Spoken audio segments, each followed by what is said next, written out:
안녕하세요. 기업성장연구소 강민수 소장입니다. 오늘은 최근 법인 컨설팅 업계의 핫 이슈인 특정 법인 유상 감자와 증자에 대해서 말씀드리도록 하겠습니다. 저희 기업성장연구소에서 제시하는 2024년 마지막 솔루션은 특정 법인의 유상 감자와 증자에 관한 전략적 접근법입니다. 이 솔루션은 기업의 자본 구조를 최적화하고 세무 효율성을 극대화하는 데 중점을 두고 있습니다. 특정 법인의 지위를 활용한 유상 감자와 유상 증자 전략은 가업 승계에 있어서 기업의 재무 구조를 개선하고 세금 부담을 최소화하는 데 큰 도움이 될 수 있습니다. 오늘 강의에서는 특정 법인이 되는 방법, 불균등 유상 증자 및 감자의 활용, 그리고 관련 25년 세법 개정안에 대해서 자세히 알아보도록 하겠습니다. 특정 법인이 되는 방법은 크게 두 가지로 나눌 수 있습니다. 부모의 지분을 특정 법인으로 증여하거나 양도하는 것입니다. 이 과정에서는 세금 문제와 법적 고려사항을 신중히 검토해야 합니다. 부모의 지분을 특정 법인, 즉 자녀가 100% 지분을 보유한 법인에 증여하면 그 법인은 특정 법인이라고 합니다. 이 방법이 세무적으로 실무적인 부문에서 살펴볼 필요가 있습니다. 첫 번째, 증여를 통한 방법입니다. 부모의 주식을 특정 법인으로 증여하는 방식입니다. 법인은 증여세가 없으므로 법인세만 부담하면 됩니다. 증여받은 금액이 만약에 2억을 받았다면 9%, 2억을 초과하면 19%만 내면 끝납니다. 부모의 주식을 증여받은 특정 법인은 부모 법인의 주주가 되는 것입니다. 자녀 법인이 부모 법인의 지분을 증여받아서 특정 법인으로서의 모습을 갖추게 되는 것입니다. 단 특정 법인과의 거래를 통한 이익의 증여 의제 규정에 유의해야 합니다. 두 번째, 양도를 통한 방법입니다. 부모의 주식을 특정 법인으로 양도하는 방식입니다. 특수 관계자 간의 거래이므로 저가 양수도에 의한 증여 이익이 발생하지 않도록 주의해야 합니다. 양도세와 법인세가 동시에 적용될 수 있으므로 세금 계획을 신중히 수립해야 합니다. 다음은 부모의 지분을 특정 법인으로 양도하는 방법입니다. 제가 경기 화성에 있는 어떤 제조업체를 방문했었는데요. 대표님께 특정 법인을 활용한 가업승계 전략에 대해서 설명을 드린 적이 있습니다. 그랬더니 그 부모님이 야 나도 돈이 필요하다. 그 부모님은 절대 자녀에게 증여를 안 하시겠다는 겁니다. 증여는 자녀한테 주식을 주기만 하니 부모님은 얻는 게 없지 않냐. 그래서 그 부모님이 나도 돈을 좀 받아야겠다 라고 하시는 겁니다. 그 대표님 말씀하시기를 야 내가 지금까지 뼈 빠지게 몇십 년 이 회사를 이만큼 키워왔는데 노후자금이라도 돈을 받아야겠다 라고 하시는 겁니다. 그래서 대표님께 제안을 드리기를 부모님 주식을 자녀들한테 팔려니까 자녀들이 또 돈이 있어야 살 수 있지 않습니까? 그래서 자녀들이 돈이 없으니 특정 법인의 부모님 주식을 팔자고 했습니다. 그렇게 되면 특정 법인은 부모의 주식을 사서 돈을 들여야 되는데 그 돈을 어떻게 마련하느냐면 부모 법인의 주주가 되었지 않습니까? 특정 법인이. 그래서 그 부모 법인에 배당을 안 받고 쌓여있는 막대한 양의 미처분 잉여금이 배당의 재원이 됩니다. 그래서 거기서 배당을 받고 부모님께 돈을 드리면 되는 것입니다. 이와 같이 재원을 마련해서 그렇게 해서 부모님 주식을 사는 방법으로 하면 되는데 그런데 조심해야 될 부분이 있습니다. 바로 법인과 개인 간에는 고가 저가로 주식 양수도를 하면 큰일 난다는 점입니다. 이 점을 명확히 알고 전문가에 의해서 검토에 진행하셔야 합니다. 법인과 개인 간에는 왜냐하면 세금을 이중으로 내야 됩니다. 이렇게 아시고 계시면 될 것 같습니다. 법인세도 내고 특수관계자니까 양도세도 내야 됩니다. 그 전문가들도 늘 주의하는 내용 중에 하나인데요. 모든 세법에서 가장 우선하는 것은 법인세입니다. 그래서 법인세가 우선하니까 유리한 점도 있습니다. 그래도 주의하셔야 됩니다. 그래서 부모법인과 특정 법인은 법인이기 때문에 시가 거래를 해야 합니다. 이것을 정확히 인지하고 진행하셔야 된다는 말씀입니다. 부모의 지분을 특정 법인으로 양도하는 과정은 세심한 주의와 전략적 접근이 필요한 복잡한 절차입니다. 이 방법은 기업의 지배구조의 변화와 세금 최적화를 동시에 달성할 수 있는 효과적인 방법이지만 여러 가지 법적인, 세무적인 고려사항이 필요합니다.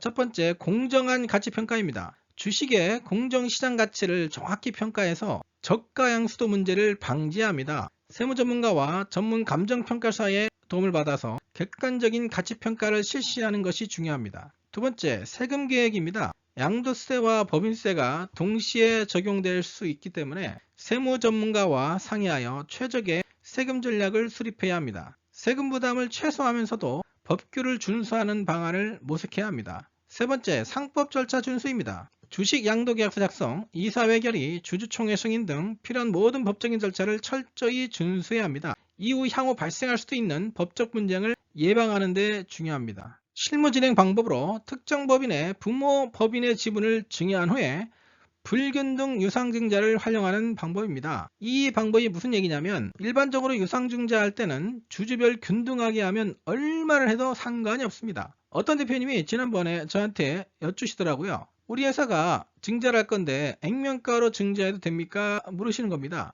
균등 증자하면 액면가로 증자해도 전혀 문제가 없습니다. 주주 치분대로 균등하게 증자할 때는 액면가로 증자를 안 하고 예를 들어서 주당 1원 아니면 액면가의 2배로 한다든가 어떻게 해도 상관이 없습니다. 그런데 여기서 생각될 부분이 액면가는 법인 등기부등본상에 나와 있는 1주당의 액면가액을 의미합니다. 그런데 유상증자할 때는 보면 액면가액이란 말을 안 쓰고 발행가액이란 말을 씁니다. 이번에 1주당 얼마로 발행을 할 거냐, 액면하고 일치하게 발행할 거냐, 액면보다 더 높게 할 거냐, 액면보다 낮게 할 거냐, 이런 걸 결정하게 됩니다. 그래서 그 발행가액으로 증자하게 되는데요. 여기서 말하는 불균등 유상증자는 주주들 중에 누군가는 유상증자에 참여하고 누군가는 참여하지 않는 걸 의미합니다. 이 부분이 제가 컨설팅 현장에 나가보면 가장 많이 걸리는 케이스 중에 하나입니다. 대표님과 미팅을 진행하다 보면 대표이사 혼자서 그냥 액면으로 1억 원을 증자해 가지고 지분율을 확 바꿔놓은 경우입니다. 그래서 국세청에서 조사가 나온 거예요. 요즘은 증자 감자를 진행하면 무조건 소명하라고 조사가 나옵니다. 무조건 다 훑기 때문에 다 조사가 나옵니다. 요즘 컨설팅을 통해 세무사와 함께 자본거래를 진행하고 나면 무조건 조사가 나온다고 생각하시고 마치 변호사가 변론 이유서를 작성하듯이 미리미리 준비하고 대비하는 것이 맞다고 생각합니다. 그래서 모두 균등하게, 그리고 균등하게 증자한다는 의미는 어떤 의미냐면 애초에 지분율을 그대로 유지한다는 말씀입니다. 그런데 증자하고 났더니 지분율이 달라졌다? 그러면 무조건 불균등하게 증자했다고 생각하시면 되는 겁니다. 예시를 하나 들겠지만은 만약에 법인이 주식가치를 평가했더니 주당 10만원 나왔는데 액면가가 만원이라고 하겠습니다. 그래서 법인한테 그냥 만원에 증자해라 라고 허락을 해줍니다. 주주들이 그러면 법인이 만원에 증자를 하게 됩니다. 그럼 이익을 보는 사람은 누구죠? 주당 10만원짜리를 만원에 증자한 법인이죠. 이 법인은 이익을 봤으니까 세금을 내야 되지 않겠습니까? 무슨 세금을 내냐? 법인세만 내면 됩니다. 원래는 아버지 주식을 10억 원어치를 갖고 와서 법인세를 내야 되지만 또는 아버지 주식을 10억 원어치를 사거나 해야 되는데 그 10억 원어치를 안 사고 그냥 1억만 가지고 증자를 통해서 세금 즉 법인세를 내는 겁니다. 법인의 이익을 초과하면 법인세가 19%니까 그냥 딱 잘라서 그냥 1억 9천만 원 법인세만 내고 끝내는 겁니다. 그 1억 9천만 원 재원은 지분 어디서 나오냐? 법인에서 나옵니다. 이 특정 법인의 지분율이 20% 넘으면 1억 9천 받아도 1억 9천에 20%면은 3,800만 원이잖아요. 여기 9%면 약 340만 원의 세금 내고 법인세 내고 모든 작업이 끝나는 겁니다. 그래서 이런 것을 활용하는 겁니다. 여기 보시면 배당이 340만 원이라는 뜻입니다. 배당이 대신에 1억 9천만 원은 법인세를 내야 되는 거죠. 그 1억 9천만 원 재원을 마련하는 비용이 340만 원 든다는 얘기입니다. 그래서 결국은 약 20% 가까운 비용으로 아버지의 주식을 한 방에 가져올 수가 있다. 아주 쿨하죠.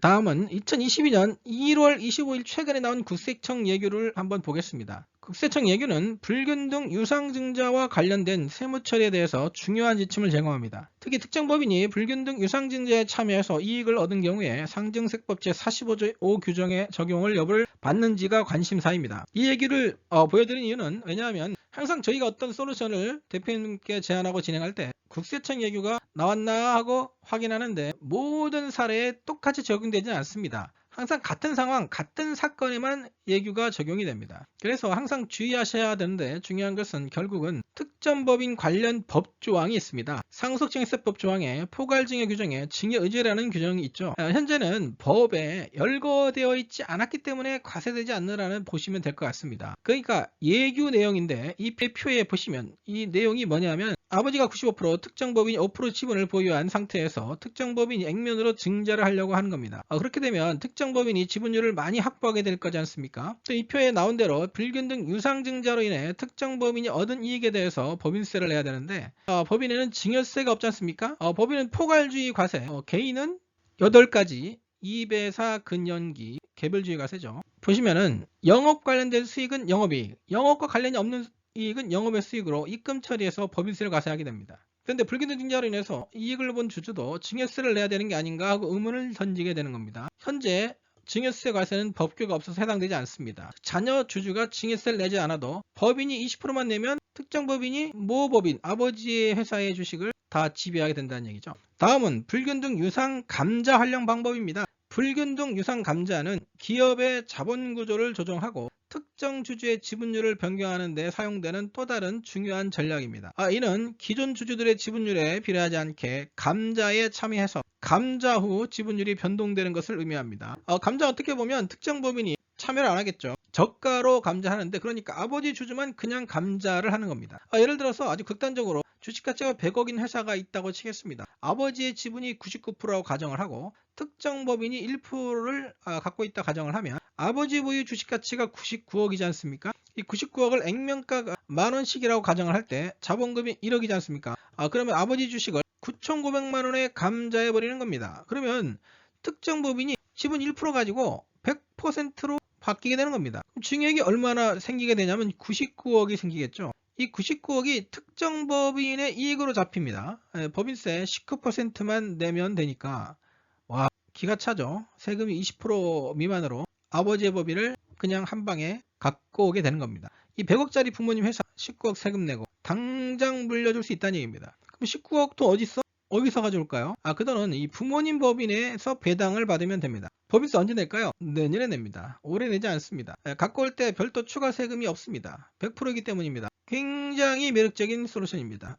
안 그렇습니까? 그래서 대신에 이 안에 많은 것들이 내포되어 있습니다. 그래서 유상 감자는 실제로 올해 활용을 하면 정말 좋은 컨셉이다. 유상 증자도 마찬가지고요. 2021년 국세청 예규가 나왔습니다. 이 국세청 예규는 불균등 유상감자와 관련된 세무처리에 대한 중요한 지침을 제공합니다. 특히 특정 법인 외 개인주주가 불균등 유상에 참여하여 이익을 얻은 경우에 상속증여세법 제45조의 5 규정의 적용 여부가 주요 쟁점입니다. 이 원래 유상감자는 2017년도에 예규가 한 번 나왔었는데요. 또 2021년에 또 나왔습니다. 그리고 저희 법인 컨설팅 업계에서는 이 불균등 유상감자, 유상증자 컨셉이 규모가 금액 기준으로 너무 크다 보니까 100억, 500억, 300억, 1000억 이런 규모 회사들이 진행하다 보니까 이 큰 회사들이 효과가 워낙 크다 보니까 포괄증여 과세에 걸리지 않을까 늘 고민하면서 진행해 왔습니다. 논란도 많았습니다. 그래서 올해 상반기까지만 해도 저희 컨설팅하는 입장에서는 당장 저희가 확인한 바로는 과세할 근거가 없다, 문제가 없다라고 결론을 내렸었습니다. 그럼 대표님들이 충분히 이해하시고 원하시냐면 당장 저희가 도와줄 수 있지만, 이런 과정 중에 지난 2024년 7월 25일에 기획재정부 내년 세법 개정안 발표를 보고 깜짝 놀랐습니다. 바로 저 위에 표를 보시면 이 세법 개정안에 이 부분을 과세하는 근거를 법으로 제정하게 된 겁니다. 앞으로 내년부터는 이게 다시는 쓸 수 없는 컨셉이란 것이죠. 2025년도 세법 개정안에서는 특정 법인 이익의 증여세 과세에 대해서 변화가 예상이 됩니다. 이 상증세법 제45조의 5의 1항과 관련된 것으로 기업의 자본거래 전략에 중대한 영향을 미칠 수가 있습니다. 지난 7월 25일에 재정부 보도자료 2를 보시면 내년도 세법 개정안, 결국은 저가 증자에 의한 규정이 내년 1월 1일부터는 이 자본거래 이익 분야에 해당이 돼서 증여세를 과세하게 된다는 얘기입니다. 무슨 얘기냐? 100억짜리 회사를 아버지한테 물려줄 때 올해까지는 19억이면 되는데 내년에는 19억 플러스 한 16억 정도 추가로 더 내야 된다, 이런 말씀입니다. 그러니까 당장 어떻게? 오늘 당장 진행해야 된다는 얘기시죠. 연락 주시기 바랍니다. 지금까지 시청해주셔서 너무 감사하고요. 제 강의가 마음에 드셨다면 구독, 좋아요, 알림 설정 부탁드리겠습니다. 감사합니다.